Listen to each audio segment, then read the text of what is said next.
America ने भारत से कहा जहां से तेल लेना है ले लो, तो अफगानिस्तान ने कह दिया भारत हम तुम्हें गैस सप्लाई करेंगे, पाकिस्तान को हम देख लेंगे।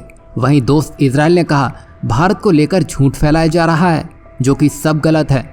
जैसा कि आप जानते हैं दिक्कतें सबको है, एक कमज़ोर को भी है तो एक ताकत के नशे में चूर उसको भी है, क्योंकि जियोपॉलिटिक्स में वक्त बदलते देर नहीं लगती है और अमेरिका को भी इसी की चिंता है। यही वजह है कि भारत रूस से ज़्यादा तेल ना ले ले। इसके चक्कर में उसने रिलायंस से कह दिया भैया तुम वेनेजुएला से सारा तेल उठा लो।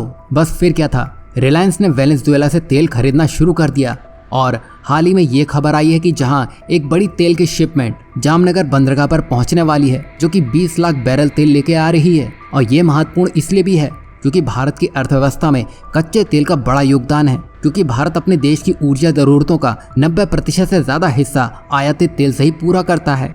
इसका मतलब यह है कि हमें तेल खरीदने के लिए भारी मात्रा में डॉलर ही खर्च करने पड़ते हैं।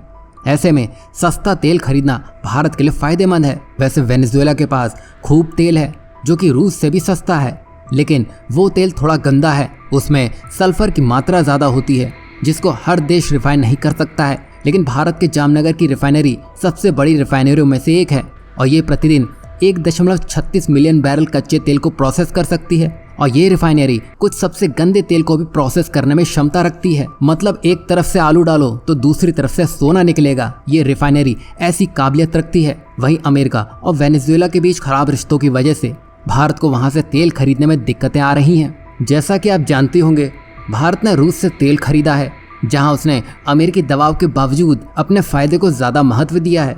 वैसे तो वेनेजुएला का तेल रूस से भी सस्ता है, लेकिन भारत तक लाने में समय और मुश्किल रास्तों की वजह से देरी हो रही है। वहीं 2023 में अमेरिका ने वेनेजुएला पर लगे प्रतिबंध थोड़े समय के लिए हटा दिए थे, जिससे भारत को तेल खरीदने का मौका मिल गया। हालांकि कुछ प्रतिबंध दोबारा लगा दिए गए हैं, लेकिन भारत की कुछ कंपनियों को तेल खरीदने की इजाज़त मिली हुई है। अगर भारत बड़ी मात्रा में यहाँ से तेल खरीद सकता है तो सालाना भारत अरबों डॉलर बचा सकता है, लेकिन अमेरिकी प्रतिबंधों के कारण ये मुमकिन नहीं हो पा रहा है। लेकिन अमेरिका ने भारत की कुछ कंपनियों को ढील देना शुरू कर दिया है ताकि भारत रूस से कम तेल खरीदे।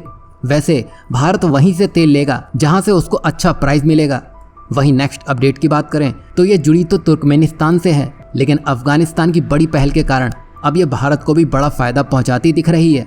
दरअसल अफगानिस्तान में बुधवार यानी कि 11 सितंबर 2024 को एक बड़ी घोषणा की है, जहां दक्षिण एशिया को जोड़ने वाली 10 अरब डॉलर की गैस पाइपलाइन परियोजना पर काम शुरू होने वाला है और इसको तापी प्रोजेक्ट के नाम से जाना जाता है। और ये पाइपलाइन तुर्कमेनिस्तान से दक्षिण एशिया तक गैस पहुंचाएगी, जो कि 1800 किलोमीटर लंबी होने वाली है, जिसमें अब तालिबान शासन के बाद इस परियोजना को आगे बढ़ाया जा रहा है।